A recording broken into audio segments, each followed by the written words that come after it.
our presentation today tells the stories of the early churches in our county, where our ancestors worshiped and prayed, and how those churches came to be here. And you will recognize many family names as Todd gives his presentation. 150 years ago, when this county started, or thereabouts, with the formation of these church groups. And I want to introduce you. It's my pleasure, privilege, and honor to be the one to get to introduce today our speaker, Todd Tibbitts. Todd, when I asked him how he wanted to be thought of today, he said keep it simple. He told me that he's a North Paulding County boy, but he's far behind that. He has many accomplishments. Whenever everybody tells me they want to keep it simple, that's because they got a lot of accomplishments that they're sort of shy about. But I'll tell you about that. First of all, from a genealogical standpoint, Todd represents this county a lot. For the families of Tibbitts, Crew, Bowman, Twilley, Lee, his direct ancestors. He's Paulding County High School graduate. He attended Abraham Baldwin Agricultural College and Tiffany.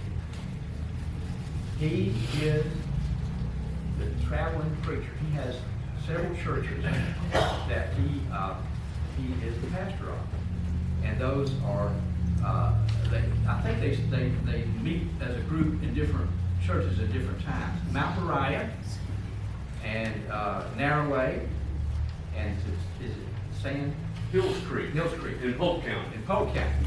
And so those people follow Todd around. Todd follows the churches around, and so that's a nice way to do things. When my father was young, he told me that when he in downtown Dallas, they would alternate between the Baptist church and the Methodist church with the Sunday school kids. So they're doing something similar to that with the whole congregation with their churches. But I have been around the genealogical office a lot here lately, and I've seen Brian and Todd spend about 100 hours on the presentation of this slideshow that you're going to get to see. And so I know that Todd's putting about that much in addition time to his presentation. So, we're going to have the benefits and rewards of that work now. Thank you, Todd.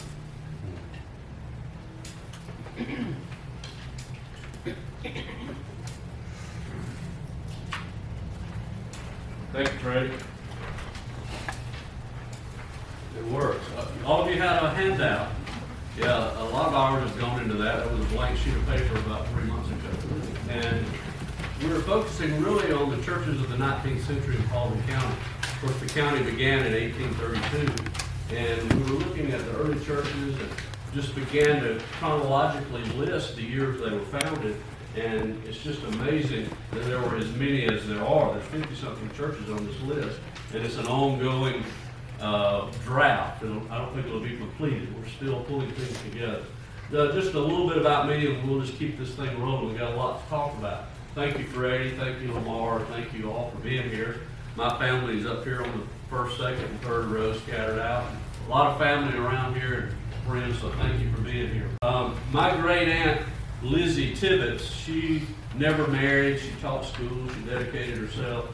And she lived in her parents' house, and we lived next door when I was just a kid. I would go over and spend the night, and this print would be hanging above the bed. And I was sleeping on a feather mattress. And when I was 7 or 8 years old, 6 or 7 years old, this painting kind of scared me to death. But the fear of God is the beginning of wisdom. And so it began me thinking and contemplating and even praying. So this had a profound influence on me at a very, very early age. I'm a third-generation Baptist minister. My dad's here, Herschel Tibbitts, ordained Baptist minister. I've been surrounded by prayer and love all of my life. It's all I've ever known. So I've just been a fatted calf raised in the stall and enjoying those liberties that Freddie mentioned that we so often take for granted. But the religious liberties that we have in this great country are amazing, and I'm so thankful for that. I want to back up and talk a little bit about prehistoric times here in North America, kind of pre-Columbian times, as it were. And when the Europeans arrived and the explorers and the settlers, this is kind of what they found.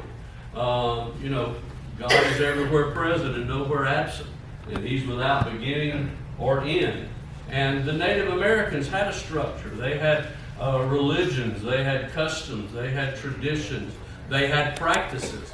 And this represents the 4 great mounds of the current United States. You see on the right side in yellow is Etowah and the whole Etowah territory. And then you see Spiro and Moundville and Cahokia, Oklahoma and Illinois areas. And those were centralized areas of Native American habitation. This is Cahokia Mounds as it was thought to appear in the 1400s at the height of the Cahokia Mounds on the banks of the Mississippi River in Illinois. There were 30,000 Native Americans living in this area and in the suburbs. 30,000 Native Americans in the 1400s in one Native American village.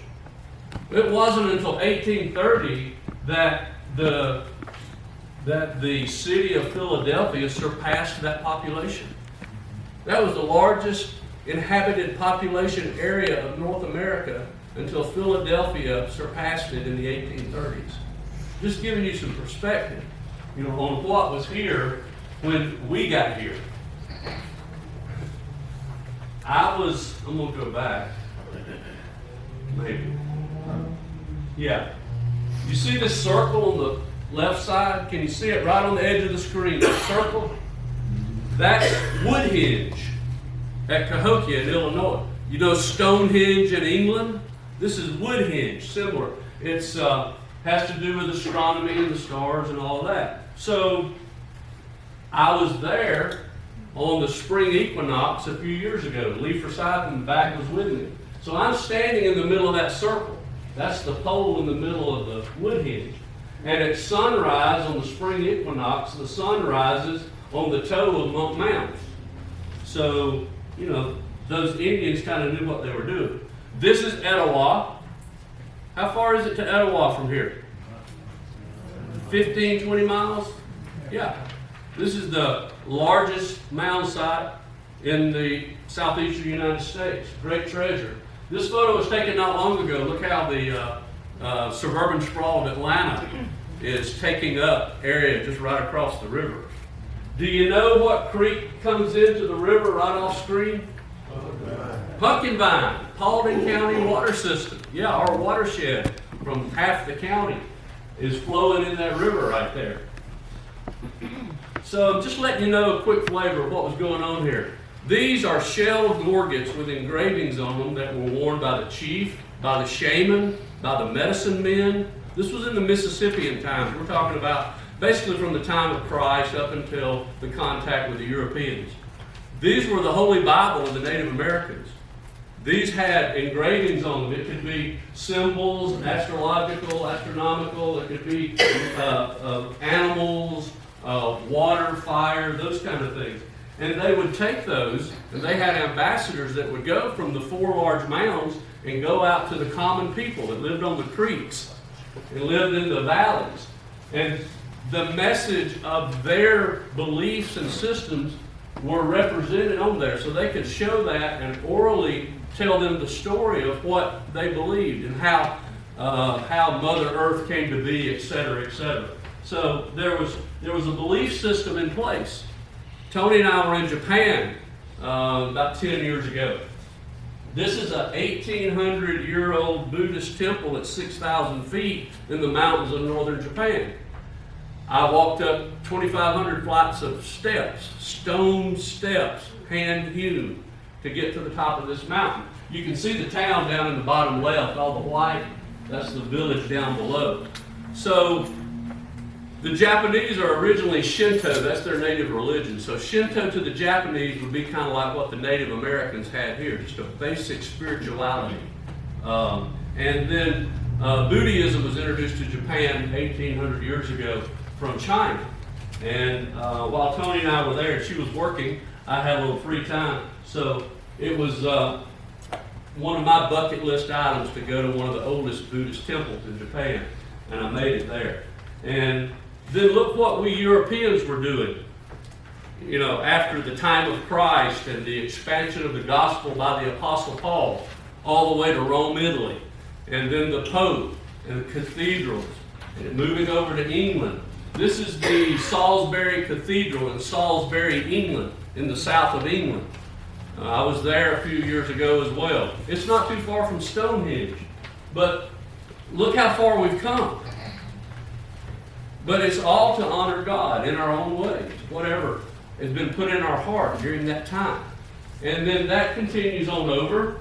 This was started in like 1200 AD, so you're looking at a building that's 800 or 900 years old. And that's what Christians were doing in England that long ago.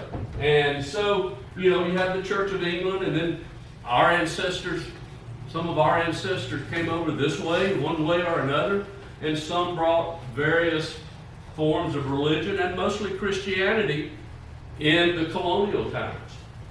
I want to read this to you. Old stock American, or a pioneer stock, or a founding stock, or a colonial stock. It's a name for Americans who are descended from the original settlers of the 13 colonies. They were mainly Protestant from Northwest Europe, and they immigrated to the British Americas in the 17th and 18th century. How many of you fit that category? 3/4 of the people in the room.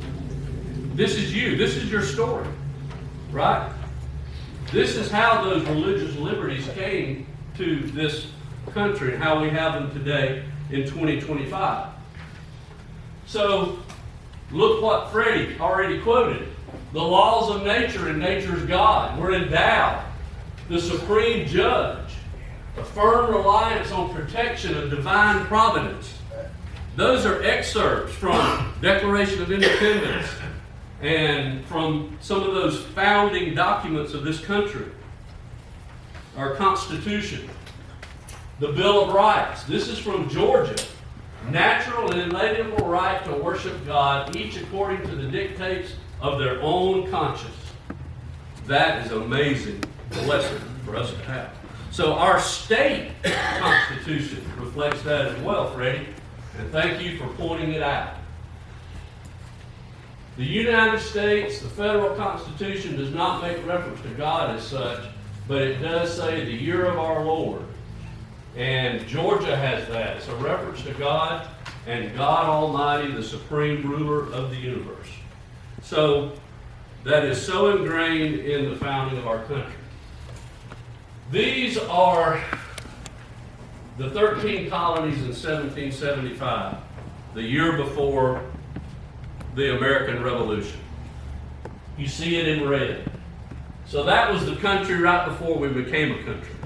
Everything to the left is Indian territory. So just a reminder where we were at. This country was born out of revolution, right? And the American Revolution was about to happen. So this is how we looked as a British colony in the 1770s. It's a British colony. Most of the settlers and the colonists came from England, the British Isles. I was in England, and we were in a small town, and we were kind of on our lunch break, and I walked out to the edge of the little quaint village, and there was an old English gentleman sitting on a park bench. Dad had a similar experience, very uncanny, similar experience on one of his trips to England. And so I sat down by the old gentleman, be like sitting down by Freddie over here. He had on a tweed jacket, had on his little vest, had his little hat and a cane, and we struck up a conversation. And I said something to him. He said, "Oh, you're a colonist." You can tell by my southern accent. I said, "Yeah, from Georgia." "Oh, named after our King George." "Yes." "I'm Todd Tibbitts." "I know some Tibbittses. Yeah, it's a common name in this part of England."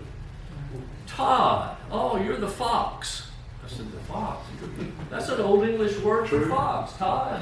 He knew more about me than I knew about myself. Yeah. Anybody remember the cartoon, Disney cartoon, The Fox and Hound? Yeah. What's the fox's name?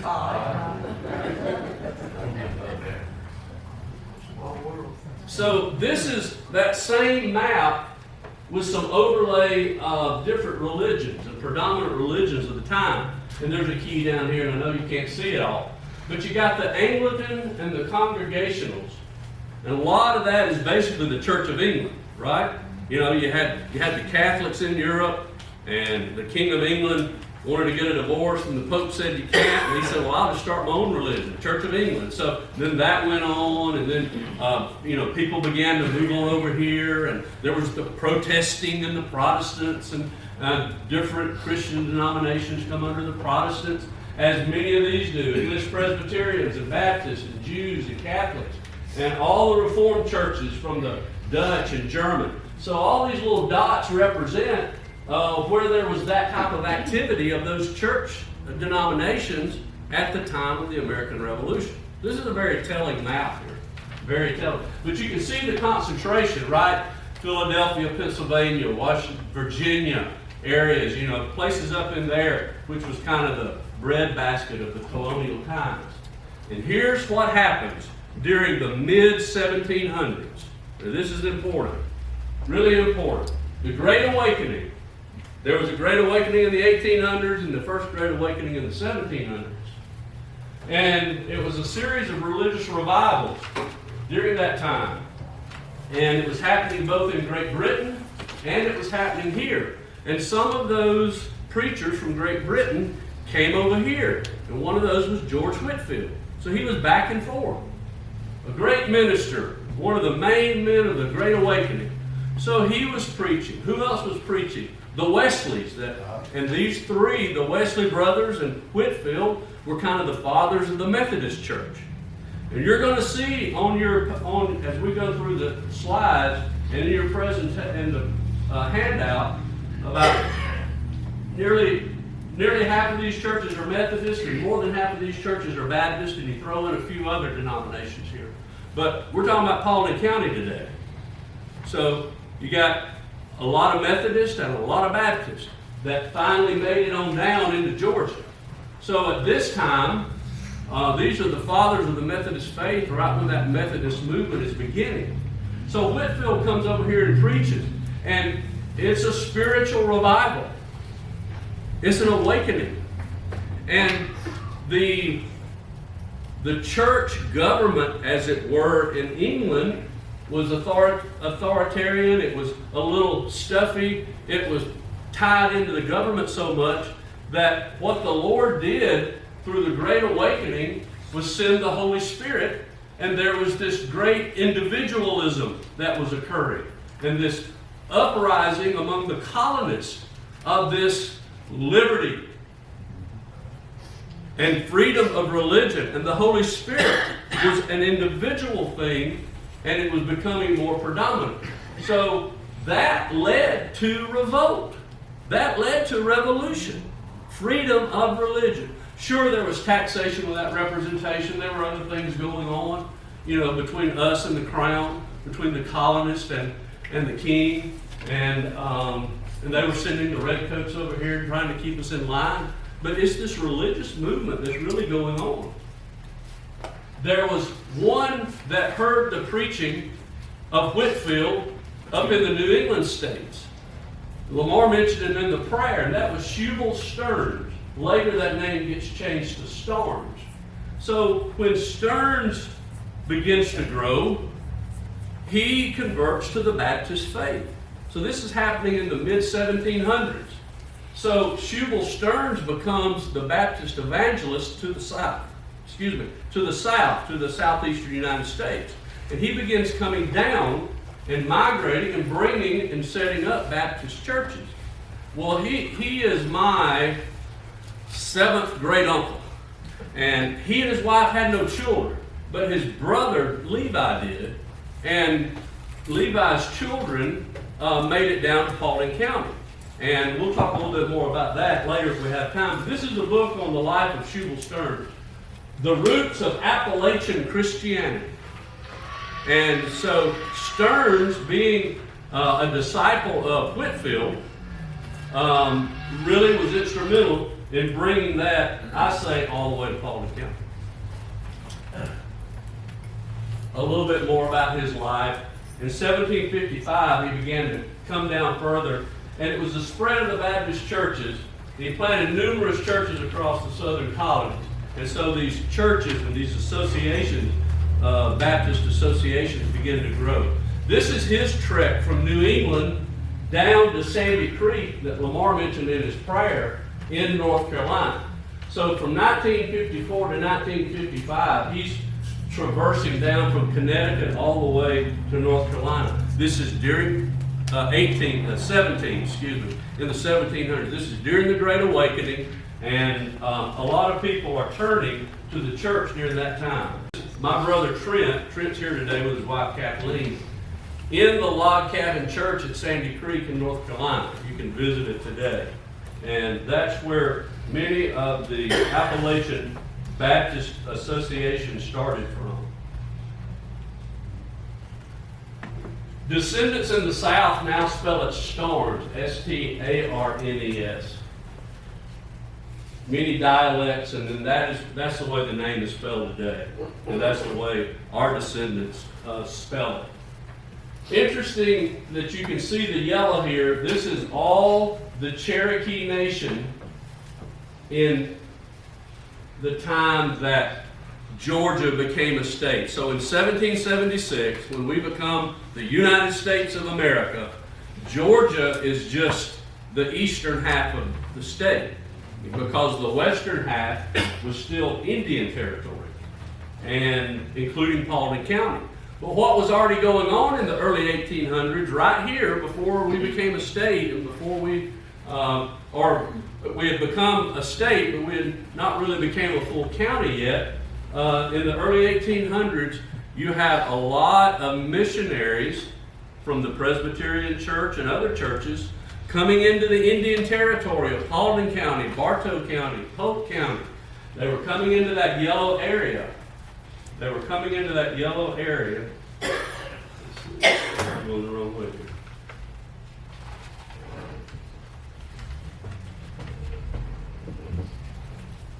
And they were taking the gospel to the native inhabitants, to the Cherokee, to the Creek Indians. And this is an early 1900 photo of an early 1800s mission school and church in Talking Rock, Georgia, in Pickens County. So these were dotted all around the Indian territory of northwest Georgia, and the Presbyterians were coming in and spreading the gospel. I love this photo, and I'll get away from the Indians after this one maybe. This is an archaeological excavation in Illinois at an Indian site that happened in the last few years. They first found those items in the top, and as they dug down deeper, they found these bottom items. You see, most of them have holes in them that were being worn around their neck.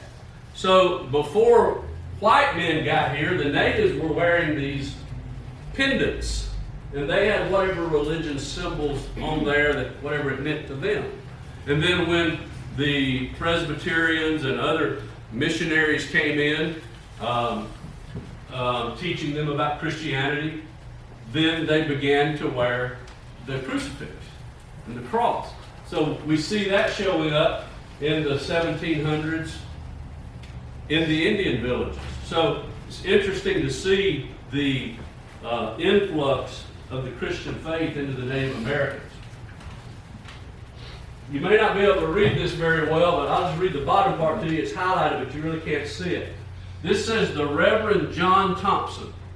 The Reverend John Thompson. He was one of those Presbyterian missionaries in northwest Georgia. He taught and preached, and even at Etowah. There was a school at Etowah. And he was over in what is now Polk County, Cedar Creek area, and in the 1820s, as he and his wife came through doing mission work, the natives, I think they were Creek Indians and not Cherokee, the ladies gifted John's wife this basket. This basket was made in the 18 teens or 20s. in modern-day Polk County, out of River Cane, and it's got beautiful patterns on it. And then it was collected by Bob and Joe Watson of Paulding County back in the 1970s, and I was able now to be the caretaker of it. So John Thompson, that's in the archives up here as a Presbyterian missionary to the natives in northwest Georgia, it was his wife who was given this basket as they went on through. So there's a picture of that basket. The dark part is river cane that's been dyed in walnut stain. And then the lighter color is the natural color of the river cane. You know the old cane poles you used to fish with? Strip them, weave them, basket making. Yeah. So I'm thankful to have that. A few items that we'll be referring to today. A lot of this church history has been bottled in several areas. Who has a copy of this book? The Heritage of Paulding County, 1832 to 1999. Who has a copy? Yeah. So a lot of this information today comes directly or indirectly from that. A lot of work's been done there, and we're thankful for that. This is, of course, Judge Foster's book, Paulding County, Its People and Places. Judge Foster had chronicled a lot of information. There's the Cemeteries of Paulding County book. They're also available for sale. And here's a map of Paulding County from the 1890s. And you can, if you look at that very closely, you'll see some of the churches identified on that. So the Genealogy Society, the Historical Society, these are some of the references that are able to be pulled from to create this handout that we have today. So don't forget the Paulding County Historical Society, the museum and library. There's the website for the organization. They're open a few times during the month. And they even have a presentation today at 1 o'clock on the Burr family from the Beulah community and their church, Mount Olive. So they have some good history that they're going to be talking about today at 1 o'clock in their monthly meeting. Also, the history of Paulding County in 1933 has some wonderful information, and it was from L.E. Roberts, an early historian and educator in Paulding County. I want to touch on him because back in the 30s, he was a school teacher at Woodall, Braswell, and Burnt Hickory. He went on to be the dean of West Georgia College, and he retired as the president of Middle Georgia College, an old Paulding County boy. So he was instrumental in a lot of this. He wrote the first census of the churches in Paulding County. 10 missionary Baptist churches, 7 Methodist churches, 4 primitive Baptist churches.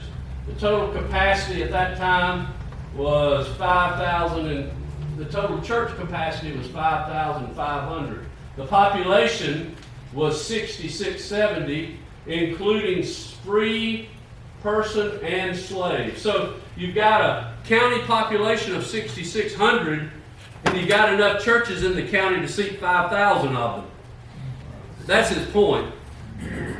So there was a lot of church attendance by the early population of this county. He talks about the Tallapoosa Association, the New Hope Association, the Church of Christ, and the Dallas Methodist Church. So he's reflecting on those. So there's a lot of information out there. The churches of the county began associations early on. The Tallapoosa Baptist Association that we'll mention a good bit, it started in 1835, right here in this area. So the county started in 1832. So 2 or 3 short years later, you already had a Baptist association, the Tallapoosa Association.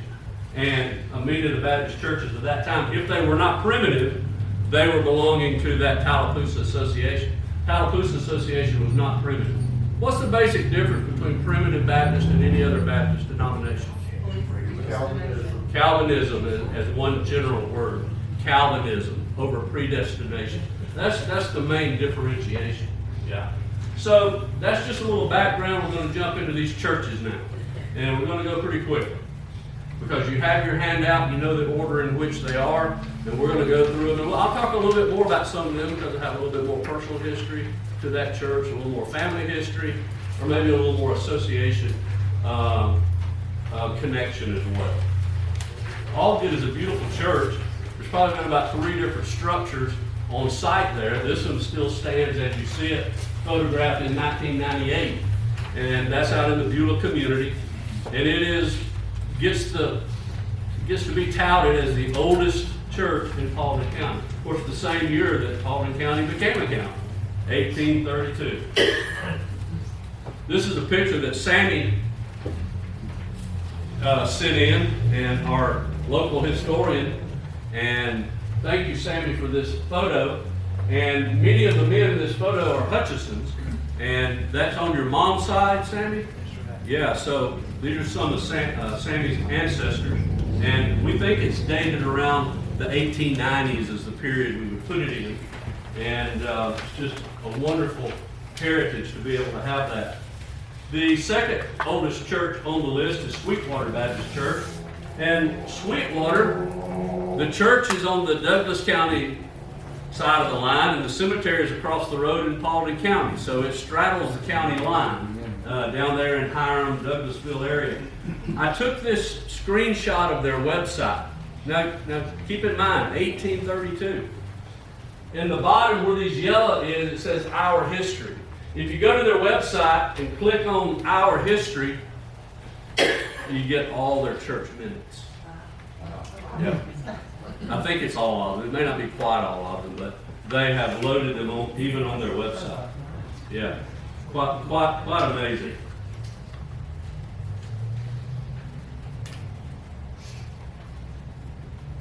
This is their monument on the side of the building. So the church that's there now was rebuilt in 2003. Another old church in the county, another Methodist church, is Bethel United Methodist, and it too is in the Hiram area. Joe Dupree let me borrow his book, Bethel United Methodist Church, A History of Her People.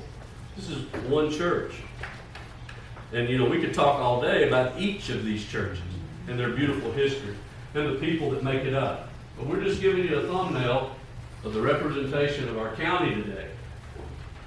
Here's an old image of the church before it was remodeled and bricked.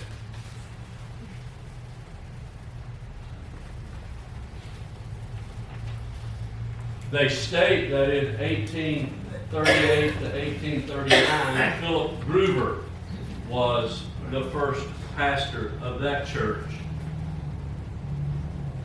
So that covers the 1830s. And here's the Bethel School, which we're not sure if this was a church building and the school, or if this was a separate building beside the church. Early 1800s. Where did this photo come from, Shelley? Do you remember? Is this just in the archives? No, I'm not. Okay. Next church is High Shoals, up in the Burnt Hickory community, on or around 1840.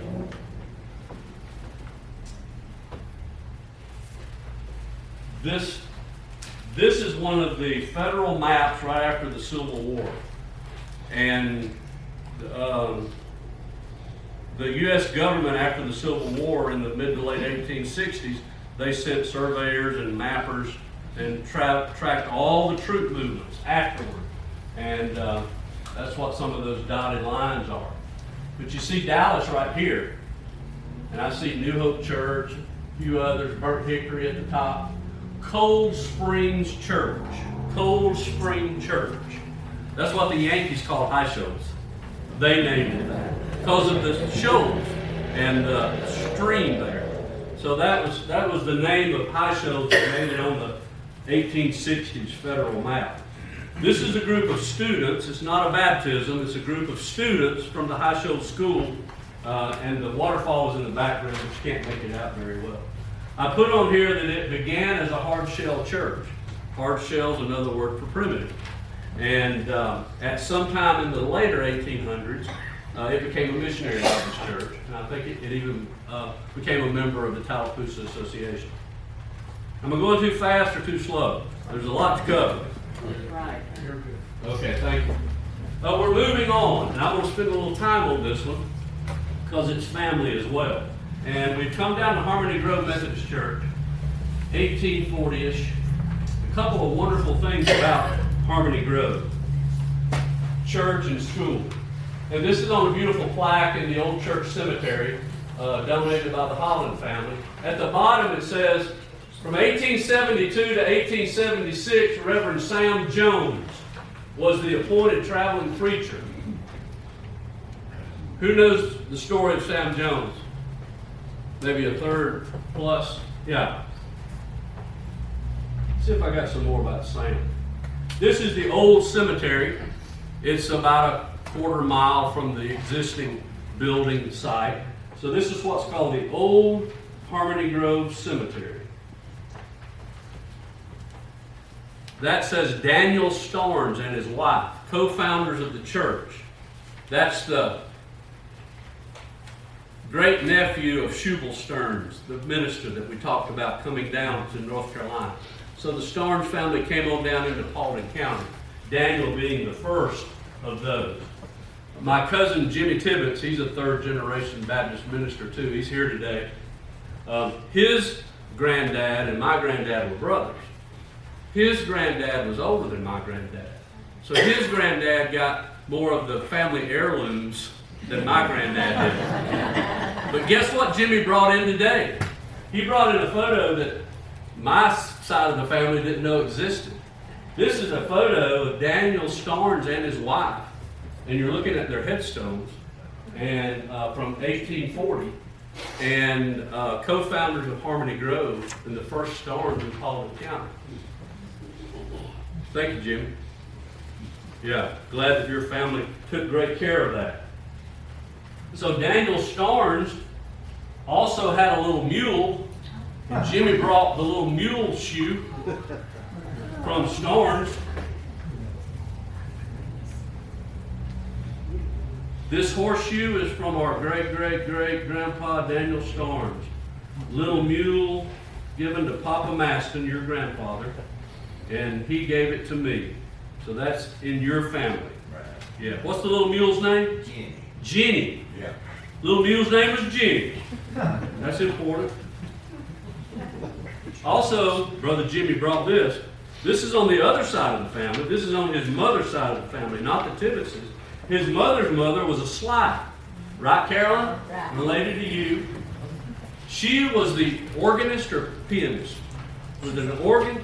They had an organ at the church. We'll show the church here in a minute. There it is, beautiful church. Still there today. I took that photo the other day. On Harmony Grove Church Road, right off of Dabbs Bridge Road in North Paulding County. Started in 1840. This is probably the second or third building since that time. But this is the Moore's Theory of Music. This is the songbook that your grandmother played at the organ in this church. This was 15 cents a copy, or you could get a dozen for $1.50. We have the organ. And you have the organ. Yes, thank you. And you have the organ. So, enough about family for now. Sam Jones. Sam went into the ministry in the 1870s, and he was kind of credited for the second Great Awakening. The first was in the 1700s. This is the 1800s. And we're talking about all over the Southeast and even further. I think he preached in places like Chicago and beyond. So he was a great minister. Shubal Stearns was the Billy Graham of the 1700s. Sam Jones was the Billy Graham of the 1800s, in my book. So he began his ministry on the circuit at this church and 4 other churches. He had a 5-church circuit in the 1870s. Now, Harmony Grove was already there in the 1840s, but 33 years later, this is the minister that came through, right, in the 1870s. And he also had 2 other churches in Paulding County at the time. that have been in Paulding County. One is Van Wert, we'll get to that story. And the other is Yorkville Methodist Church from the 1870s. So Sam Jones was an itinerant preacher traveling and serving Harmony Grove in Paulding County and Yorkville Methodist Church in Paulding County in the 1870s. It's where he cut his teeth before he became more popular and in more demand. This is, when he retired, this is his home in Cartersville, Georgia. Rose Hall? Roselawn. We'll get back to him in a minute.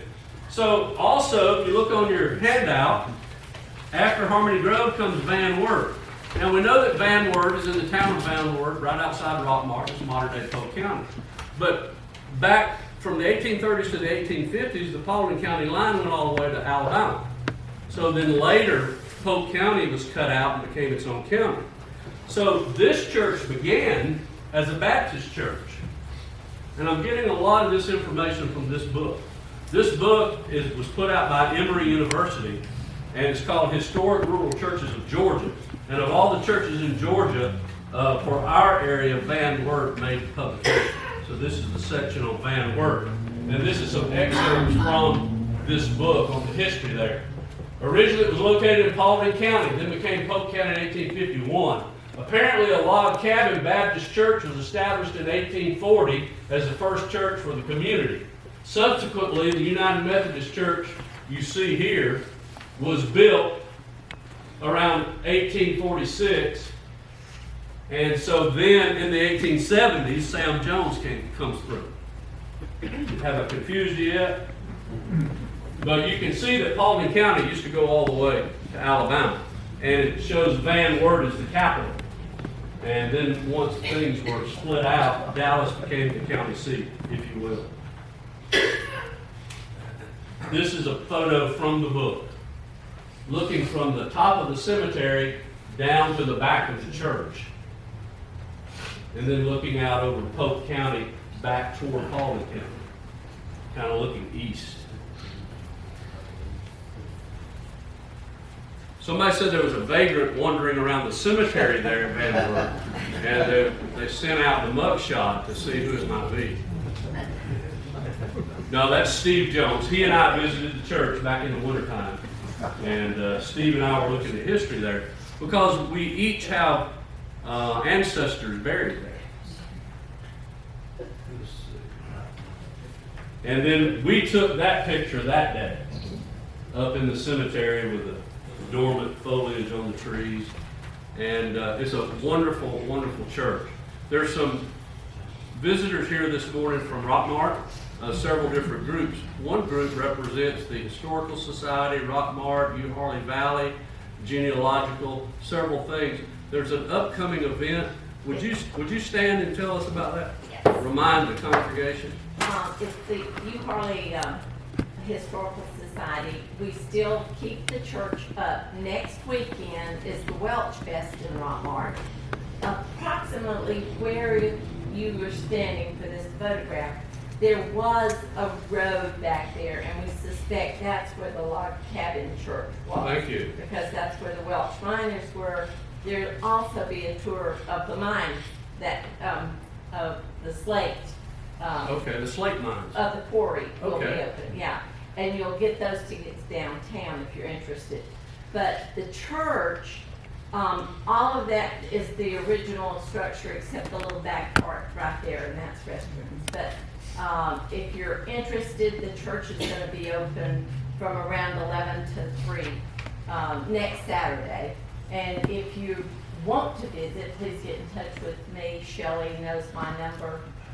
Jim, Jane, we're all willing to help because we want the church to be used and we want the church to be visited. And it's a beautiful place, and there's a feeling in it that you won't feel anywhere else. Thank you so much. Thank you. Yeah, so that's the annual Welsh Festival. It'll be held next Saturday. And, you know, Great Britain is made up of England, Scotland, and Wales. And the Welsh are from Wales. And some of our ancestors are not only from England or Scotland, but also from Wales. And so there's several early Welsh graves there in that cemetery from 1840 to 1850.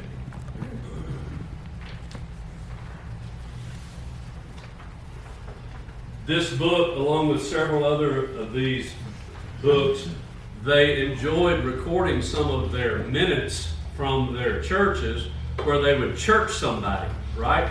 And they would have to make acknowledgments, maybe for public drunkenness or fighting.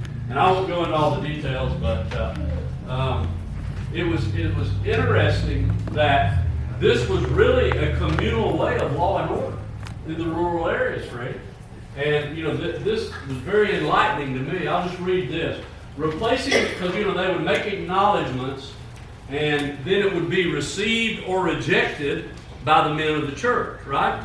So listen to this. Replacing the words acknowledgement with addition of guilt and received with pardoned provides the law and order context for the role of the rural churches in that period, regardless of denomination. That was just the fabric of the community of the 1800s. And in some churches still today.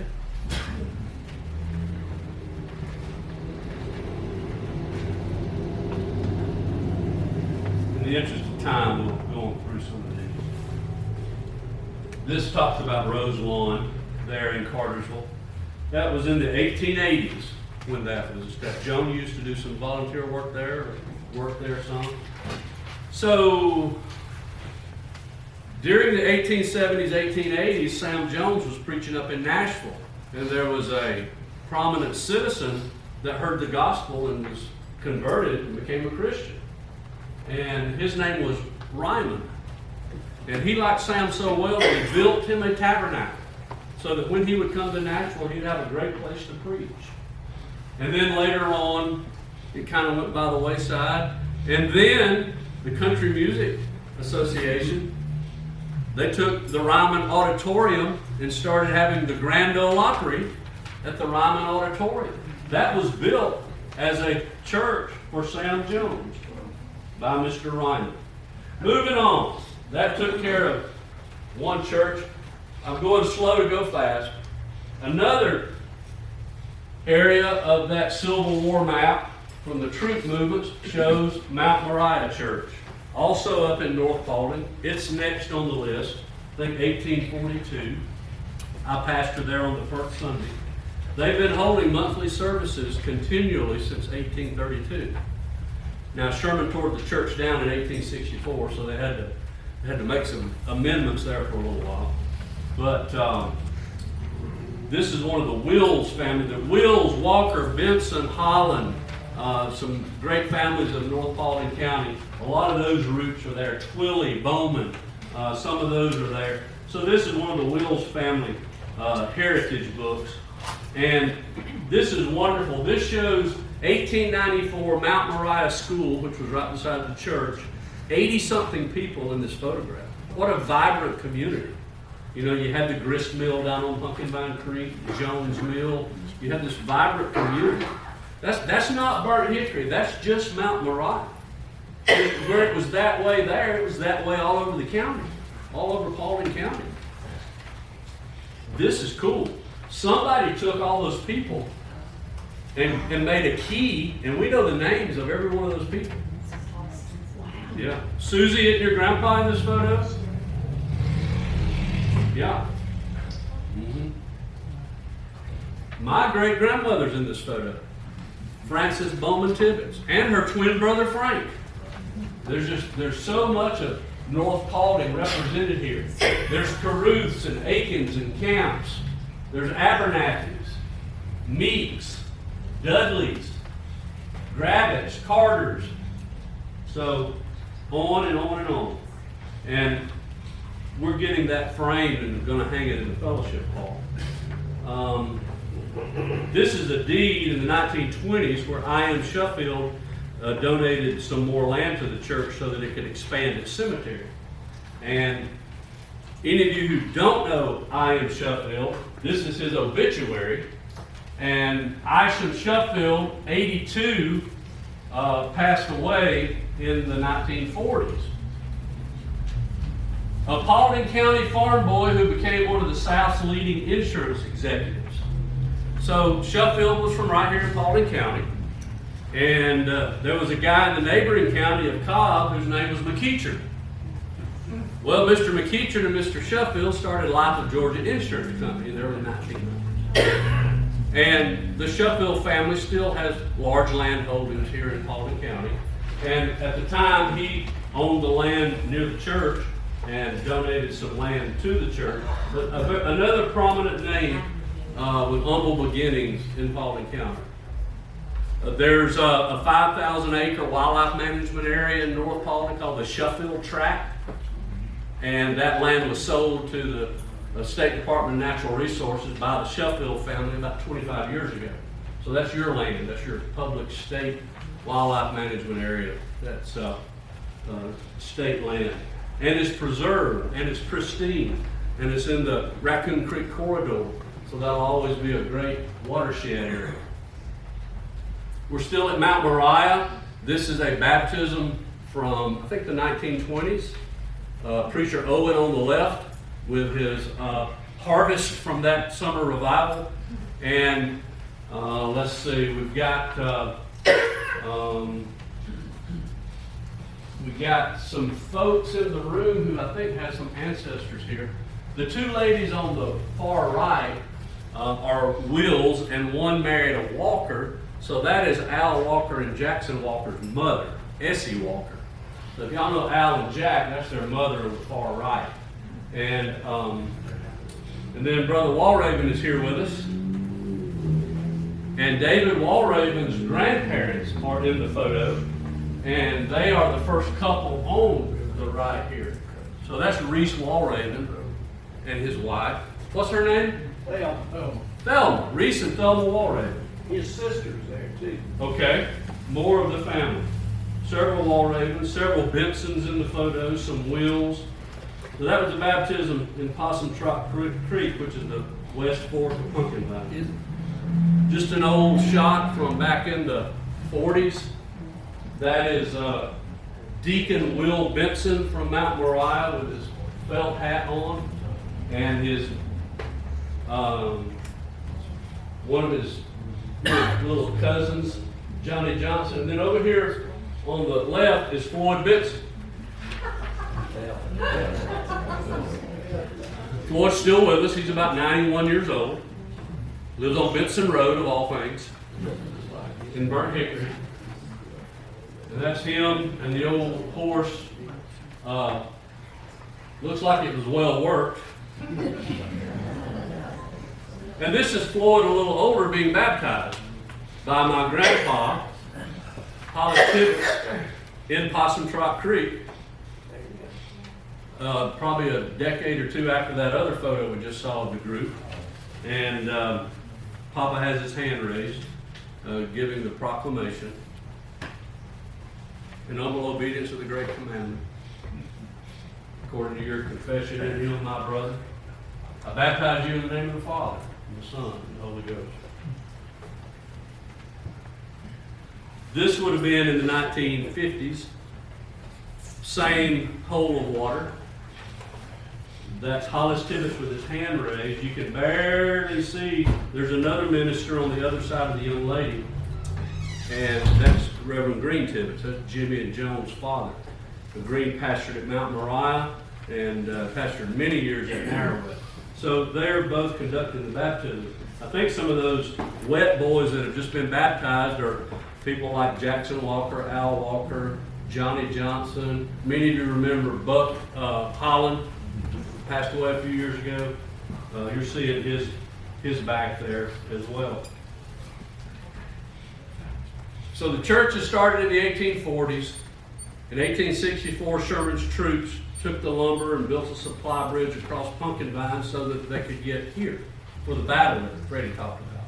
So then the congregation built back the church you see in the photograph. So that white church stood from 1864 to 1964. And in 1964, it was time for a new church because Mount Moriah was going to be hosting the Association of the New Hope Baptists association that year. They were going to have a lot of visitors. They were afraid the floor was going to fall in. So they built a brick church within a year of the announcement of the association would be with them next year. So the pastor, Todd Tibbitts, my grandfather, who served the church from the 30s to the 70s, and three deacons, including Will, who had the felt hat on a while ago, the overalls. And in the back are some brother-in-laws. One is his son and one is his son-in-law. In the back left is Leon Benson. Two of his grandsons are here today, Matt and Chris. And they're very instrumental in the church still today. And they're walking out of the old church for the last time in 1964. And then that church is going to be demoed, and then services are going to begin the next first Sunday in the brick church just off to the left. So that's a 1964 era photograph. I say a word about, again, we can tell a story about all these men, but we don't have time. But Leon Benson in the back left, he was in the U.S. Army in the 1940s. He served in World War II. He landed at Utah Beach in Normandy. Went all through the war. He helped liberate France, on and on. I don't recall all the detail. Don't have time for his illustrious career. He was wounded twice. He has Purple Heart with clusters. And there's a story that I have heard him tell. And I've heard him tell it in church during testimony service. And it was spiritual, and it was almost overwhelming, and he was thanking God for bringing him through the war. He and a comrade were behind enemy lines, and they came upon two German soldiers, 2 on 2. So they couldn't really communicate very well, but they did. So here's the way it turned out. The 2 U.S. boys are behind enemy lines, and they want to get back safely to their side. So they're in a pickle, and they think they're not going to make it. Well, the 2 Germans are cold and hungry and tired, and they want to be taken captive and surrender and be brought back over to the enemy so that the U.S. Army could feed them. So here's what they did. Brother Benson and his comrades surrendered their guns to these 2 Germans. And the Germans marched the 2 U.S. guys by the German line. And when they got past them, they switched weapons, and Leon and his buddy brought the 2 Germans into his camp, and they surrendered. Yeah. We've heard him tell that out of his own mouth. Yeah. Moving on. Poplar Springs Baptist Church in Hiram, one of the older churches in the county. Here's, they have a wonderful history book as well. This is the cover of their church history book showing the old original log cabin, which comes all the way in from 1843. If you go up to the Paulding County History Center, to the library, you'll see their pulpit on display there. This is it. Poplar Springs Baptist Church pulpit from 1921. It's a beautiful, beautiful piece. So, is that the pulpit? That's part of the pulpit. This is the pulpit, this raised area, where Freddie is standing. And then this is part of the pulpit, which is the book board. So this is the book board from the pulpit of Poplar Springs Church. And it's on, I think, permanent loan, if you will, to the Paulding County Historical Society. 1901, 2 weeks before the Great Summer Revival, there was a singing school, and everybody showed up. So that's the group from the singing school. Poplar Springs in 1901, part of their history. Second church They've had several churches in several locations.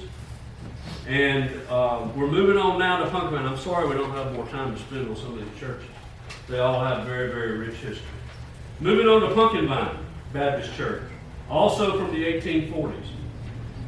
And this is Pumpkin Vine history as recorded in the Heritage Book. And I'll read. Pumpkin Vine Baptist Church was constituted in 1843 in Paulding County under the original name of Mount Moriah and joined the Tallapoosa Association in 1835 when the association began. Third paragraph. Moriah Church was constituted in 1842, right? The one up in Burnt Hickory. So now, in the 1840s, you got two churches called Moriah in the same county. There's just a handful of churches. So they named themselves Moriah also in the beginning. Pumpkin Vine did. So these people from Mount Moriah original in Burnt Hickory, they objected to the church using the same name, so they politely asked them to change the name of the church. And in 1849, it was changed to Pumpkin Vine Baptist Church. So Pumpkin Vine was originally Moriah. The original minutes of every conference dating back to 1843 are in possession of the church. And they're right here. This is their history book. Isn't that great? And the Bowles family is very responsible for that. Marie Butler Bowles. Yeah, a great labor of love. Moving on to Flint Hill Methodist Church in Hiram. During the Civil War, that church was used by the Confederate General John Bell Hood's army of 36,000 troops as they came through in October of '64. Now, they had already moved through in May, going to Kennesaw Mountain and down and Battle of Atlanta. But then some troops came back through in the fall, and they used Flint Hill Church. Wayne, you want to say anything more about that?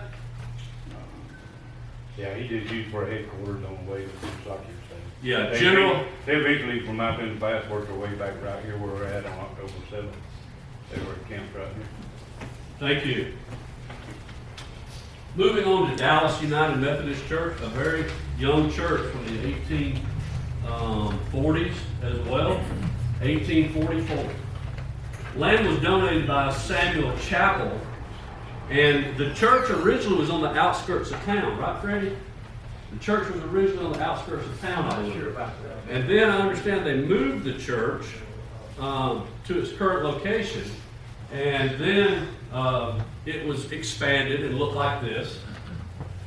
This is the original Dallas Methodist Church, the way it looked before it burned in the 1940s. Look at that architecture. Now look at that architecture. Yeah.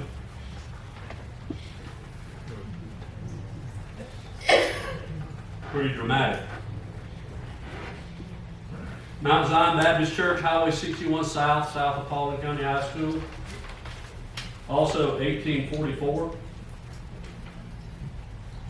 They petitioned to the U. Harley Association for membership when they first began, and then later became a member of the New Hope Baptist Association.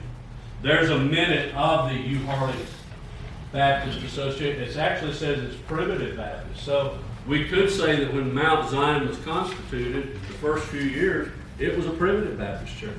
Then it went into the New Hope Association and would have been far less Calvinist in their order of service and their doctrine of faith. Now we come full circle to this area. The Battle of New Hope we've already heard about, the historical marker. You see this iconic photo taken of some of the breastworks and the trenches right here around New Hope from back in the 1860s. This church also has a wonderful history book. That's the cover of the history and roots of New Hope First Baptist Church. So, the The cemetery's across the state highway, right? Let's get our bearings. Cemetery's over there. We're here. The brick church is right across Bobo Road. The original church before the war was built across the main road where the cemetery is. Makes sense? They had the church and the cemetery over there. During the Battle of 1864, it was annihilated. You know, it was used, disassembled. Troops were hiding behind lumber and rocks and headstones and anything they could find, because the Confederates are right here. That trench that Freddie mentioned, right out here in the parking lot. So Confederates here, Federals there, lobbying across. We had cannons up on Ellsbury Mountain, etc. So after the war, you know, the church is just, there's nothing there. So the flagpole that you see in the cemetery today is the basic location of the original church. Then the congregation built back in the same footprint of where the large brick church is today. And this is what it looked like as a wooden church at the turn of the century. This is a wonderful photograph. It's actually done by a nationally acclaimed photographer that came through here in the late 1890s and photographed this Kern collection. And this is up in the Dayton, Ohio College collection of churches and other historical locations that he photographed in the late 1800s. So then, that church became this church, became the white church across the street. It was struck by lightning in 1958. And then it was made a brick church.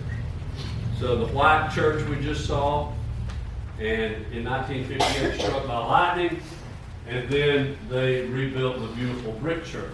So this photo shows you you're standing in the cemetery where the original pre-Civil War church was. And you're looking across to where the modern day church is. Now, if you go all the way down to 1886, you'll see historic New Hope Second Baptist Church. You are here. So at that time, there was a split in the congregation, and some members came here and built this church. So you're in a beautiful 1886 structure right now. And if we have time, we'll get to a little bit of that later. This is now the church across the street. This is right after they built their outdoor baptismal pool, and they had their first baptizing in there. 1946. They finally got them they didn't have to baptize in the creek anymore. And they had them a pool on the grounds of the church. The water's pretty deep. I don't think they took in the displacement. You know, I think they had the water so high, and then they all got in there, and the water came up to here. It looks like in the photograph. 1946. That's in the New Hope hardback history book. Great photo. This is Reverend Campbell, and handwritten, baptized me. So Kathy Barron, Kathy was a Deal, and your mother was a Benson. She was raised in that church across the street. And so while she was young, while Clarence Campbell was the pastor there, we won't ask which year, Kathy, but she was saved and baptized under his preaching. That's not. First, you got to serve Palmer Springs for about 40 years. Oh, okay. And that's where You joined there. I joined. Okay, so he baptized you, but at Poplar Springs while he was serving there. And he also served this And church. he also served this church. Mhm. Thank you. At the bottom it says, this was a quarter-time church, and he served it quarter-time pastor. I guess that's what I am. You know, you meet once a month, you're a quarter-time church. Circuit church. Yeah. Circuit is Methodist.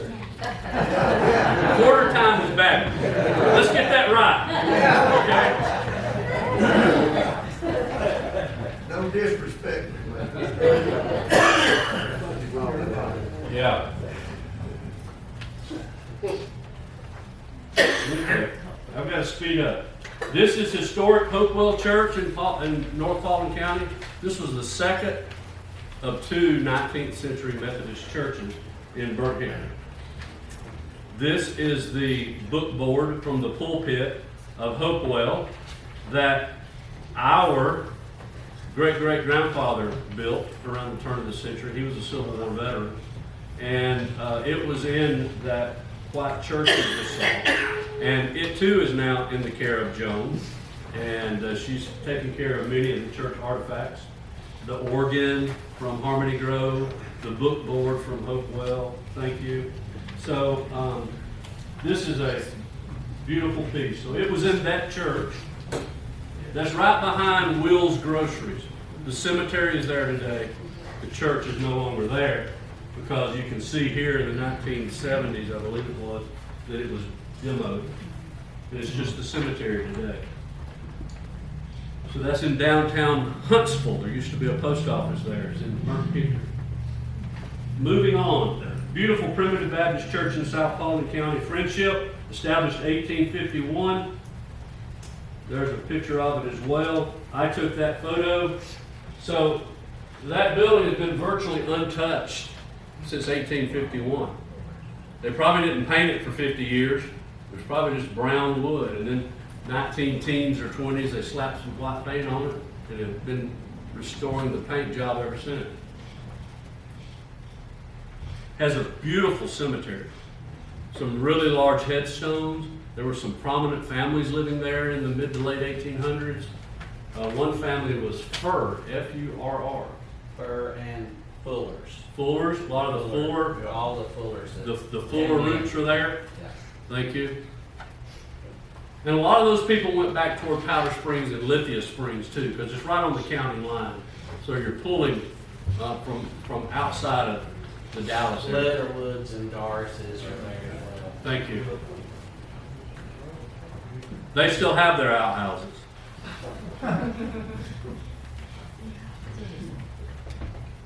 And the women's outhouse is closer to the church than the men's.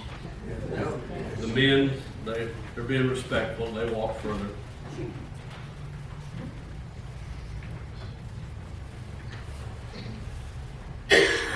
There was also another movement I want to mention, and it's the Restoration Movement. The movement's goal was to unite all the Christians by following the New Testament church's practices and rejecting denominational creeds. So there's a time, 1830s, 1840s, where there's some Christians in Kentucky and Pennsylvania, and they're like, we're getting too many denominations. We're just Christians. You know, this is Christ's church. We should be one. So there was a big movement. So the movement brought Bethany Christian Church to Paulding County. 1853. So some of that movement brought that church. Now, under that umbrella, you also will find the Church of Christ today. The Christian Church, the Church of Christ. And that was born out of that restoration movement of Christianity. And to have all things common. Let's don't squabble as Methodists and Baptists and Presbyterians and so on and so forth. You know, let's come together. And that's what that movement was. And that church was founded on that movement and on that mission work. They sent pastors southward, and one came into Paulding County in the 1850s and set up that church. And it's here today. It's been continuously active. Harmony Grove started out as a community church. Moving on to Pleasant Grove United Methodist Church in Beulah, another Methodist church with a rich heritage from the 1850s. That's the modern day look of the church with the bell tower and the steeple. Moving to Dallas, and you see here First Baptist Church of Dallas in downtown. And I also want to point out the building behind it, and we'll talk about that a little bit more. That's a church that was relocated, and we'll talk about that in a bit. But just notice there's two churches there. And the beautiful architecture from Dallas, First Baptist. 1850s, went right into the Tallapoosa Association, was really an anchor member of the Tallapoosa Association throughout the mid to late 1800s. And the Tallapoosa, help me out with this, boy, as the Southern Baptist Convention got big and bigger, the Tallapoosa just kind of folded into that. Is that what you would say? Yeah. So by the 1970s? Yeah, even before that, probably in the 50s. In the 1950s, the Tallapoosa kind of plays out. It is just absorbed on into the So Southern they Baptist. continued the Tallapoosa Association within Southern Baptist, and then it ended in the 1990s or 2000 afternoon day. Okay. Case Spring Association was also active at that time. Floyd Polk and Harrelson Yeah. Association traced their origins back to the Case Spring and Tallapoosa Association. So the early precursors. Yeah. Then we know there was a tragic fire with the Dallas First Baptist Church. When was this, boy? 2002. 2002. It's been that long. Wow. And then it was beautifully rebuilt, and then this is a photo on a snowy morning, or a snowy night. That's night lighting, actually, on a snowy night. So rich heritage with Dallas First Baptist Church all the way back to the 1850s, just 20 years after the founding of Paulding County. So it's just integral with the growth of the county and the city. Another beautiful church is White Oak. History of White Oak Springs Baptist Church, Paulding County, 1856.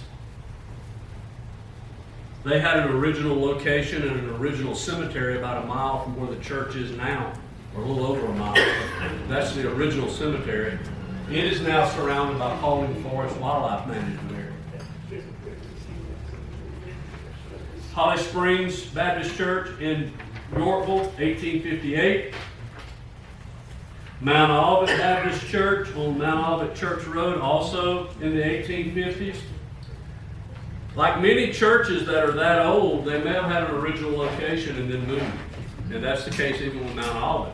This is the old Mount Olivet Cemetery, which is about a half a mile behind the church on Mount Olivet Loop. And funny story here, old Mount Olivet Cemetery. So I was out there taking a picture of it the other day, and I called Eric Creighton. I don't think he's here today. He had to go to his son's baseball game.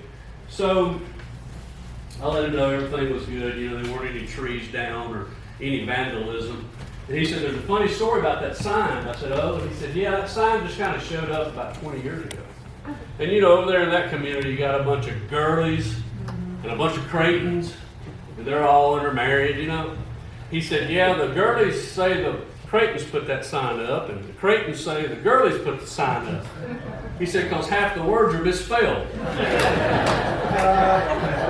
It's supposed to be Mount Olivet, and cemetery is spelled wrong. I don't know whether to blame it on the Gurleys or the Creightons. But Tom Creighton, the patriarch of the Creighton family here in Paulding, is such an influential family of the community and the county.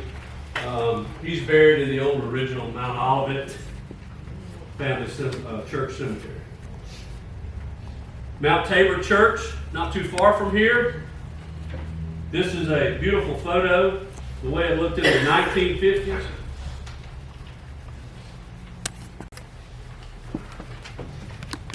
The old deed for the church that's kind of illegible was rewritten on this index card by Wayne Willingham. And it talks about 1859 and the trustees of Mount Tabor Meeting House and the 2 acres of land that was set aside for the schoolhouse and the church. Mount Tabor Meeting House. Many of you heard that term before? Instead of church, meeting house. Yeah, Quakers, Puritans, early Christians here. They didn't call this building the church. The church is here. We are the church. is a meeting house. And, you know, even today, you know, we get home and somebody says, y'all have a good meeting? How'd the meeting go? Y'all have a meeting tonight? You know, it's just part of the vernacular. And so it was listed on the deed as a Mount Tabor meeting house. You get up into Virginia and Pennsylvania and you see these old churches from the 1700s, they may still say meeting house on their sign and not church. When I was pastor of Hill City up in Gordon County, our sign said the meeting house of Hill City Baptist Church. Very specific. Yeah. So to some, in a very strict sense, in a very orthodox sense, calling a building a church would be derogatory. You follow that thinking? I do. I mean, I understand the logic. Yeah. Yeah. It's a meeting house where the church meets. A meeting house for the church. Even the old church in South Meeting Street in Charleston is named after the meeting house, which is the church. Mount Nebo Methodist Church on Nebo Road, wonderful area of the county. And here's the way the church looked, and you can see those records from 1860 in the Heritage Book of Paulding County, and the way it looks today, still nicely appointed. Who are some of the families there, Boyd? Austin's mainly, and some Mitchells. What, Pace or Pate? Any of the Paces? Paces are at Bethany and Mount Zion, but it's mainly the Austin family and then the families that married into Jim and Sally's 12 children. So your original Austin Patriarch of Paulding County is there? Michael, well, his son, Michael Austin, would have been the third, is buried there. And you talked about that church earlier being rebuilt. My Aunt Evelyn said that my grandmother got Uncle Paul to come in, he was a contractor, to build the brick structure that's there. Can I take one there? But they were having a funeral, and it was for a rather large woman. And when they brought the casket in, they had a floor joist that cracked, and then they got scared the church was gonna fall in. So that's when they rebuilt the building. The Lord gave him a sign? Yeah, Lord. The original church was at where the Eagles is at now, that small cemetery. Yeah. And I know Boyd, you know more than me, but you know the Austin, it used to be right there in their pasture. Yeah. And we went and stood those markers up and things, but That they was- blew that down, what I understand, then they moved across the road. That was the first church, and then that wooden structure, if you look at the church today, it sat to the right, and the back door faced out on the cemetery. So they catty-cornered that on the lot. Thank you. We've moved on to Crossroads Baptist Church, due east of here in the Crossroads community, you know, before you get to Ackworth. And Wayne sent me this, Wayne Willingham. He says this is Crossroads Church back in 1947. He got these notes and photos from the Atlanta History Center, from the Paulding County collection, when Kurtz and DuBose were putting together information for the state historical markers from the Atlanta campaign. So you know those big historical markers that we've shown and some on the side of the road? Well, these men came around in the 40s figuring out, okay, where are we going to put these markers? Well, here they are at Crossroads in the 1940s, and they're walking around out there, and they're saying, yeah, we need a marker here. And these are some of their notes. The church sits on a high point of the grounds from which the Altoona Range, Kennesaw, and Lost Mountain are visible. The site is referred to as the burnt church. The Yankees burned it down. So in their notes and in their field notes and logs with the generals and the corporals, you know, it's like send the troops to the burnt church. You know, it's in their info. So they refer to it as the burnt church in the federal reports. It was a suspicious landmark.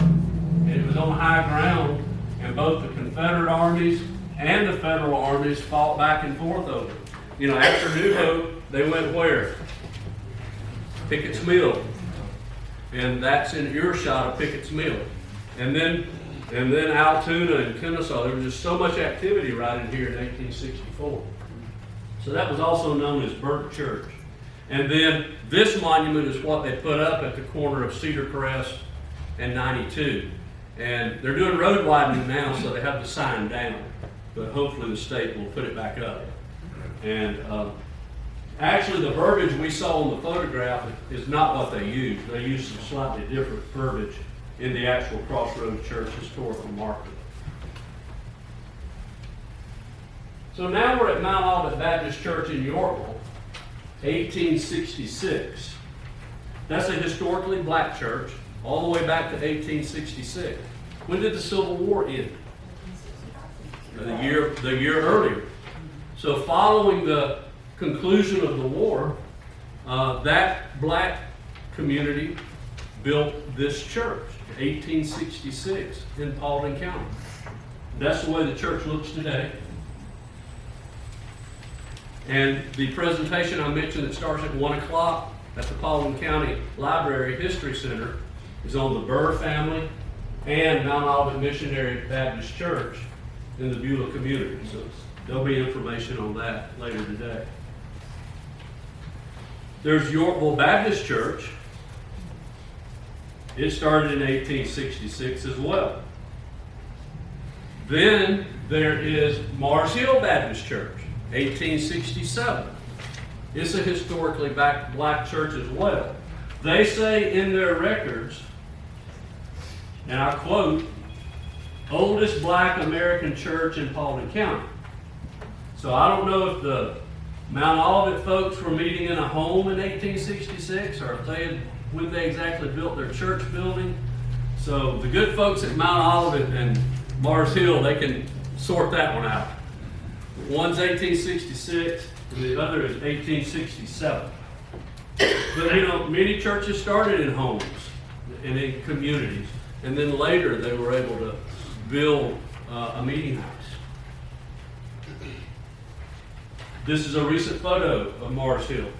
You remember where it sits? Up on the hill behind Wendy's and Chick-fil-A. And there's Civil War trenches right through the churchyard there as well.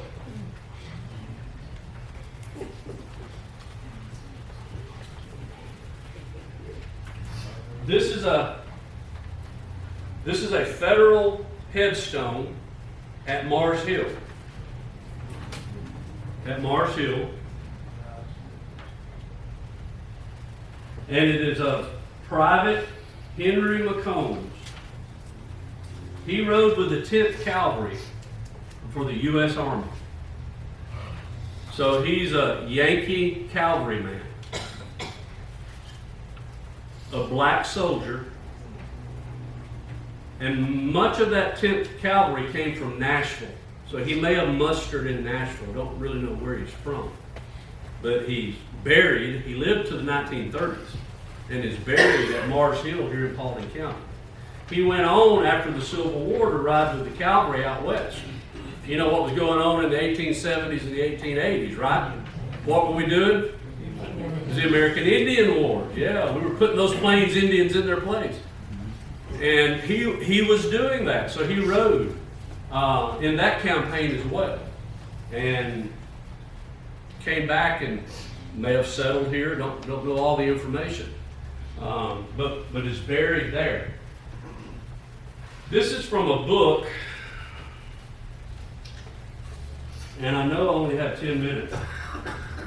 This book is entitled "In Search of the Racial Frontier: African Americans in the American West" by Taylor. So Taylor is interviewing these people. So he interviews this gentleman, whose name I don't know, but this gentleman's reflecting, saying, now these black cavalrymen were referred to as buffalo soldiers. You know, you have the Green Berets and you have this Navy SEALs. They were the buffalo soldiers of the Civil War and the American Indian Wars. The black men in the Federal Cavalry. So this man up top says, the Buffalo Soldiers were the only Negro heroes we had when I was a child. You know, we had the cowboy and Indians, you know, and you know, the heroes that we had, and you know, you play cowboys and Indians, and so these Buffalo Soldiers were revered for their efforts and their campaigns in the Western frontier and in the Civil War. So this guy that wrote this book about the frontier, he's got a quote from Private Henry McCombs himself, who's buried here in Paulding County. And this is what, and this may be dramatized a little bit for the book, but this is the way he quotes McCombs. We made the West. We defeated the hostile tribes of the Indians and made the country safe for all who lives there. So he's proud of his service and proud of his efforts and his contribution. So that's a 1930 grave of a Buffalo Soldier at Mars Hill. Pretty cool. New Canaan Baptist Church, 1867. Wonderful church. Still going strong. Barnett was the longtime pastor there. George Barnett. George is still with us, I believe. He served that congregation. Union Primitive Baptist Church goes way, way back to 1868. It's a beautiful church. In September of 1896, the church needed an acre of land for a school. Well, that's now owned by Paulding County School System, and that's where Union Elementary School sits. That used to be part of the church school. That's the way that the church looks today. Primitive Baptist Church hasn't been touched much. Still has the wood siding. County Line United Methodist Church. This is not far from here, over where, what road is that cuts through to 92?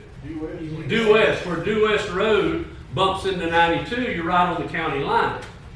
And the early days of County Line Methodist Church, which is actually built over in Cobb County, but they started at that intersection in Paulding County in 1869, and they met under a chestnut tree.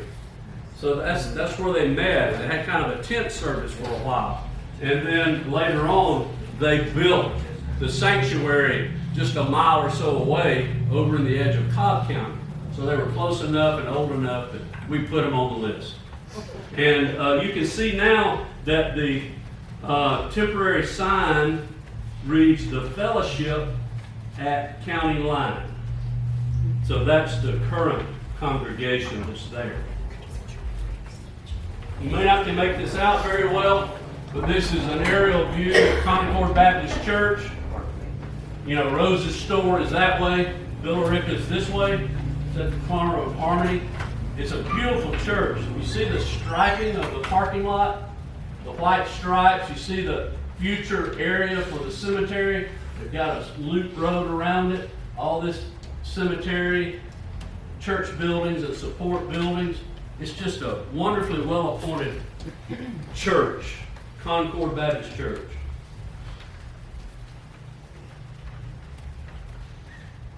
Date of Constitution, 1871. This is a listing of the churches in 1931 that were in the Tallapoosa. Most of those churches were in Paulding County and are still meeting. Beulah Land, Concord, Dallas First, Dallas Second, High Shows, McPherson, Mount Olivet, New Canaan, New Georgia, New Hope, Pumpkin Vine, White Oak. Those were all in the Tallapoosa in the 1930s. So, Concord Missionary Baptist Church. This was during the World War II.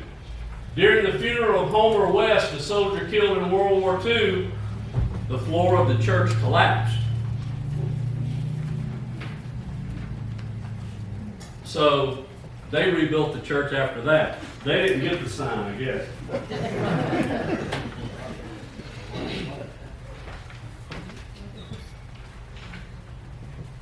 Liberty Hill, we just found the deed on that, thanks to Steve Gober and a few others. So this is some new information. This is from the old census map. It had this church listed there from the 1890s. The deed was found. This is the deed. It mentions Moody, it mentions the church, and it's on Holsey Town Road. Here's a Primitive Baptist church in Hiram. This is an aerial view of that church, New Harmony Baptist Church, Missionary Church, very close to Flint Hill. They still have services, and they have a small cemetery you can see above the church. Smyrna Methodist Episcopal Church, out Highway 120. They first began in 1871 because this is the register and the handwritten list of their first members. So all those dates down the middle say 1871. And member number 1, 2, 3, 4, 5. And so you see the members who constituted that Methodist church in 1871. March of 1913, the church was destroyed by a tornado. That happened multiple times. There's a lot of wind damage on early churches in the county. Shady Grove Baptist Church. The Camp family, they were co-founders of the old Shady Grove Church. That's in Paulding County, overlooking Pumpkin Vine Creek. This shows just some old minutes, and it shows Stephen Crew, your and my common ancestor, Reverend W.E. Crew. He served Shady Grove from 1901 to 1908. So that's Stephen's and my common Crew ancestor. My grandmother Tibbitts was a Crew. So he was the pastor there during that time. Mount Vernon Church.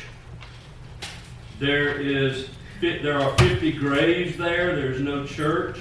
It was a historically black church, and there is part of the cemetery today in south part of Paulding County. Vernon.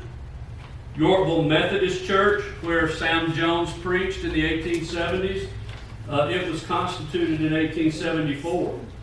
So shortly after that, Sam was there. Look, in the middle it says rebuilt December 1946. If you go there today, you'll see the porch that was added in 1946. So prior to that, it had a double front door. The men went in the front right door, the women went in the front left door. There was a petition down the middle of the church. It's mentioned in their records. Many early churches were that way. The separation of the men and the women. And so then in the 1940s, when they remodeled the church, they put a vestibule and one main entry door and did away with that double entry. It had a double entrance door, one for men and one for women, a double aisle with a partition between the center to separate the sexes. The pulpit was raised. Pine Ridge Congregational Methodist Church at the time of this article. This is the way it is today. This is Pine Ridge on Highway 61 South in the New Georgia community. So we know that it was constituted and first built back in 1877. But this plaque on the left says that in 2006, the church voted to become Pine Ridge Independent Baptist Church. So within the last 20 years, they went from Methodist to Baptist by a vote of the majority of the church members. So that is currently Pine Ridge is a Baptist church. That shows it a little more up close. June of 2006. Shiloh, another prominent black church in Paulding County in downtown Dallas. And this is the way it looks today. And you know, there's a big downtown revitalization plan with the city of Dallas.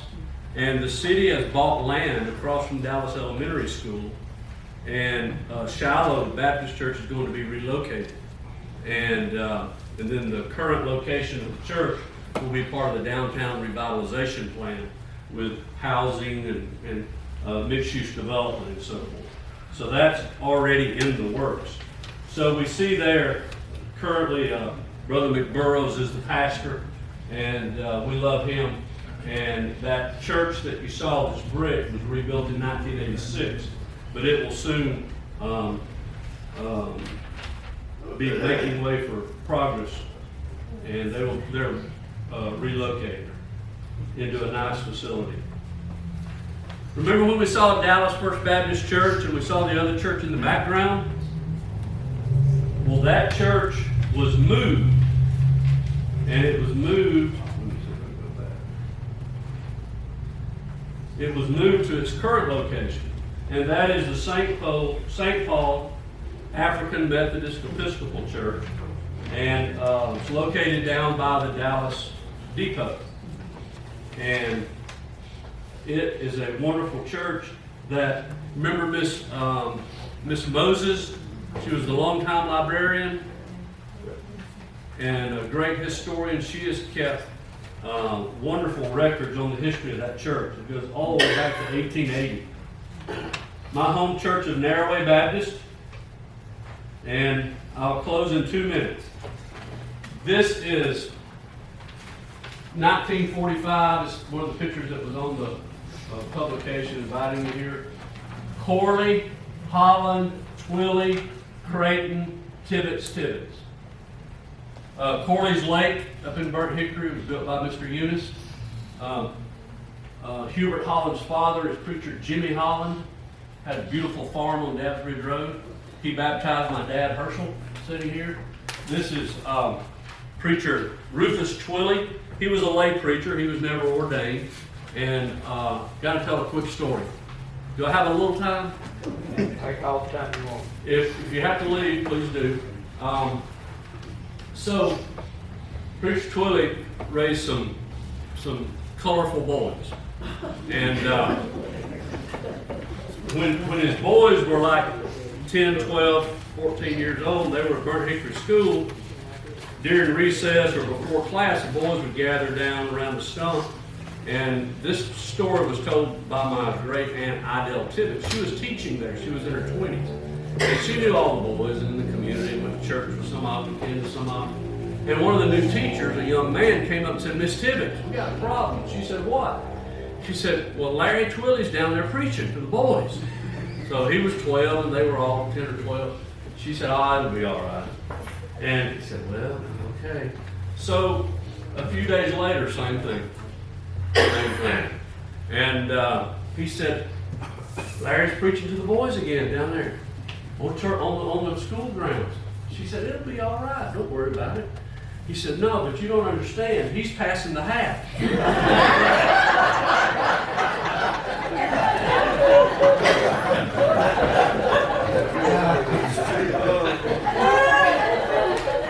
My friend Randy Huber brought this artifact. Randy, thanks for bringing it. He recently came across it, and he has a good eye for antiquities. This is a primitive pass-the-plate collection box. See, it's got the handle over here, and I hand it to you, and you take the handle, and then it goes around, and you put your contribution in. This goes back to early 1800s, probably. This would have been gold coins, mostly, that would have gone in here. Yeah, nice artifact. Far right is my grandpa, Hollis Tibbitts. Second from the right is Maston Tibbitts, or Uncle Mac. That would be this group of Tibbitts' grandfather. And they all served various churches. I want to say about Mr. Creighton in the center with the tie. He's the elder statesman of that group. He served many churches in the 20s, 30s, and 40s. And I mean, that's when you rode a horse on your circuit. And he was all throughout western Paulding County and northern Paulding County. Doris Durham, age 93, is being laid to rest today. This is her grandfather. Yeah. Yeah, Joe's daddy. This is Joe T. Creighton. This is the Narrowway Baptist Book Board. from the early church, and it's also in the possession of the Tibbitts family. This is Dinner on the Ground in the 1950s at Narrowway. And I have to tell you a quick story. Over on the right is a Cochran, and the Cochran family has roots throughout the county. And this is Emery Gordy. And Emery's Cochran, his mother was a Cochran. Their roots are in Narrowway Baptist Church, where my membership is, where Green Tibbitts pastored for 40 years, where I currently pastor on the second and fourth. And Emery tells this story. Back in the 40s or 50s, when he was just really small, he said he heard his mother say, "Get ready, we're going to Norway." So he's just 5, 6 years old, but he's really excited. Emery was a smart young man. So they're in the car, it's summertime, it's hot, the windows are down, she's giving him a spit bath on the way. And they're coming down the hill and he sees the church, and he's like confused. He thought they were going to the country of Norway. And he showed up at Narrowway to go to a hot summer revival. The last thing a little boy wanted to do. So that's his earliest recollection of church. Well, Emery, being a Cochran, he moved on to Atlanta, he had a career, and he returned back to Paulding County, North Paulding. He lives just down past Narrowway Church. He drives by it every day. So Emery was a very famous studio musician, and he was cutting records out in California, and there was a popular guy in the 60s that needed a road band because he was starting a tour. His name was Elvis Presley. So Emery played bass for Elvis Presley, went on and played with many people, had a career in country music and bluegrass music, married Patty Loveless. They live in Burnt Hickory today. And he managed her career, produced her records. And so when Emery tells that story about Norway, this is the last part of the story. He says, "So Todd, when I was touring with John Denver on his European tour in 1979, I got this off the internet. In 1979, he joined John Denver's band touring the U.S., Australia, and Europe. He said, I finally made it to Norway."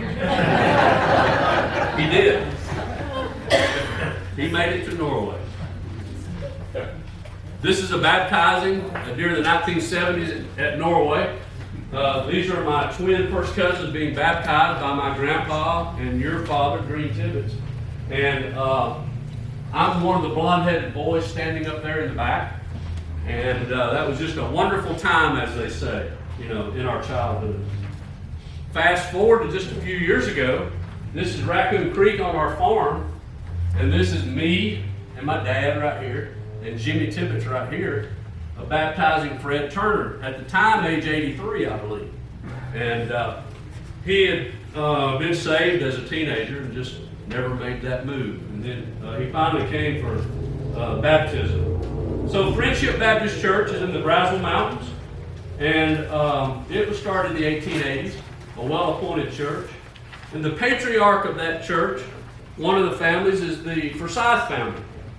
Lee Forsyth is here today from Polk County and from Rockmart. Many of the Forsyth, even though they were in the Brazil area and this church, they settled mostly in Rockmart. Back in the 60s and 70s and 80s, if you bought a car in Rockmart, it was the Forsyth brothers that had the auto dealerships. And this is Elijah Rose Forsyth, his headstone. But what's so neat about this, as Wayne reminded me, Elijah Rose fought in 2 19th century wars. And you just don't hear of that.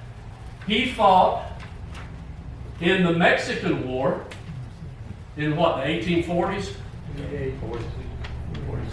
48, 49. So he fights in the Mexican War, Davy Crockett and all of that. And so then he fights for the Confederacy in the Civil War, and was a second lieutenant in Company C. So we wanted to recognize the Forsyth family and also Elijah Rose's service there. Willow Springs Baptist Church on Willow Springs Road over there in the Mount Olivet McPherson community. That's where Doris will be laid to rest today. Will probably be near her grandfather, Joe T. Creighton, and grandmother Ellen Creighton. Eunice Corley thought so much of preacher Joe Creighton, he named his daughter Joellen Corley Caruth after the pastor and his wife. So any of y'all that know Joe Ellen, she's passed on recently. This was her namesake. Yep. This is where we're at right now. You pass this sign out on the front porch. Pastor Williams was here when the church was constituted in the 1880s. There was movement in the Tallapoosa. They were doing more mission board work. They were doing more seminary preachers. So many churches peeled off in North Paulding and began the New Hope Baptist Association, this being one of those churches, and the churches that I'm affiliated with. So Preacher Williams was the first pastor here, and he was instrumental in the New Hope Baptist Association. Wayne, isn't he an ancestor of yours? James is my third great grandpa. Okay. And who's he to him? I'm sorry. Who is he to him? Who are you referring to? How is yours related to this Williams? James Montrose Williams, his daughter Rhoda married Will Weagley, and that's the way it goes. Through the Wiggly family. Yeah, through the Wiggly. This is this church before the front porch was added. Sweet Home Baptist Church in Hiram. It's the oldest, how do they phrase it on their sign? The oldest Negro Baptist church in Hiram, Georgia. So in Hiram, Georgia. They go back to the 1800s. And there's their plaques on the front of their church.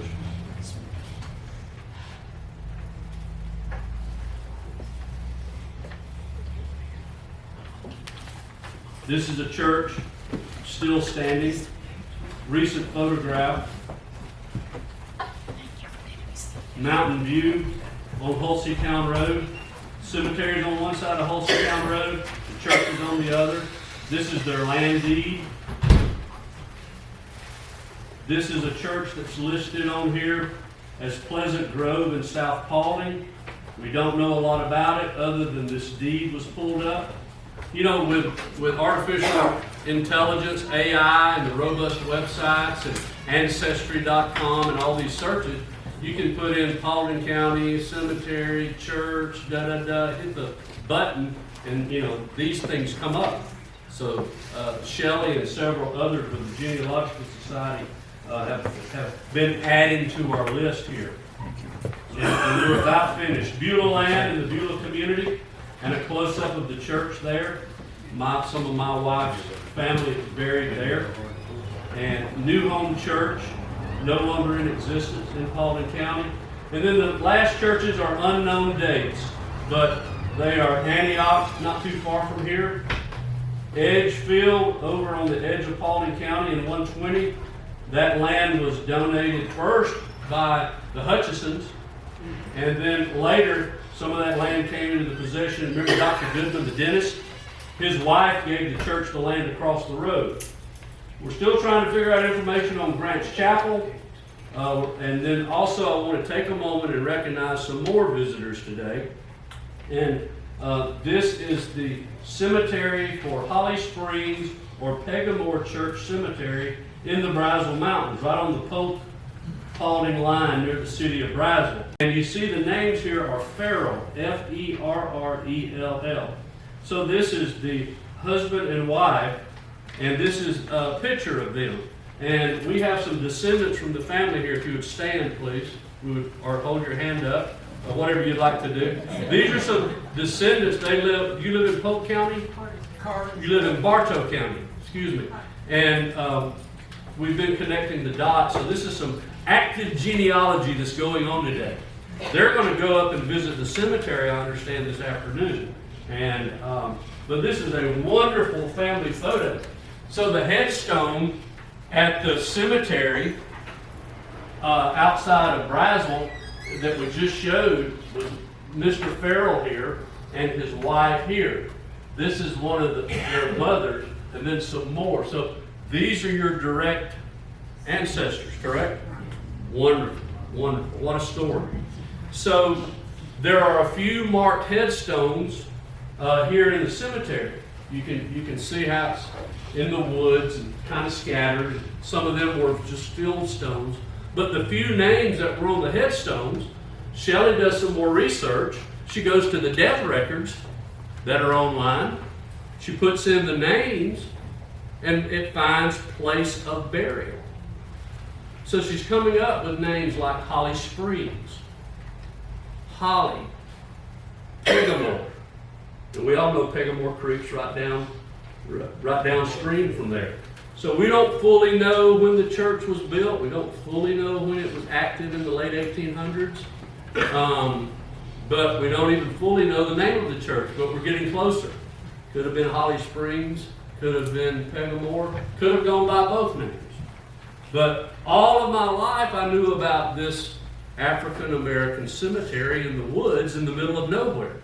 Well, it's not the middle of nowhere. It was a thriving community and a thriving church back in the late 1800s. And that history is real, and it's there. And all Shelley says she's doing is connecting the dots that are already there. So, good work, and y'all have fun on your trip to the cemetery this afternoon. Just a couple of other churches that we're looking for more information on. Some of them are just shown, again, on a federal map from the Civil War. I'm done. Mount Moriah, Narrowway, Hills Creek. Y'all come to see us sometime. Remember the golden rule. God bless you all.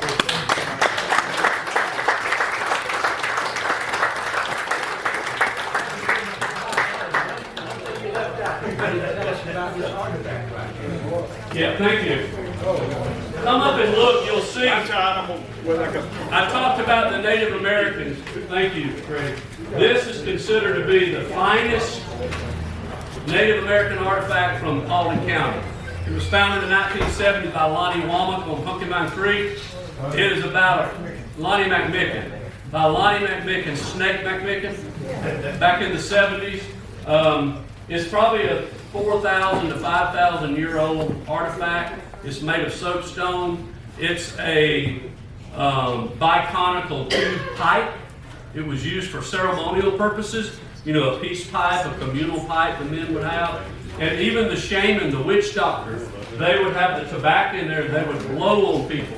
You know, the spirit, fire and smoke. And it was thought that the smoke, would heal somebody or get the evil spirits out. So this was a type of ceremonial pipe. So it's a wonder. So you can come up and take a look at that as well. Thank you.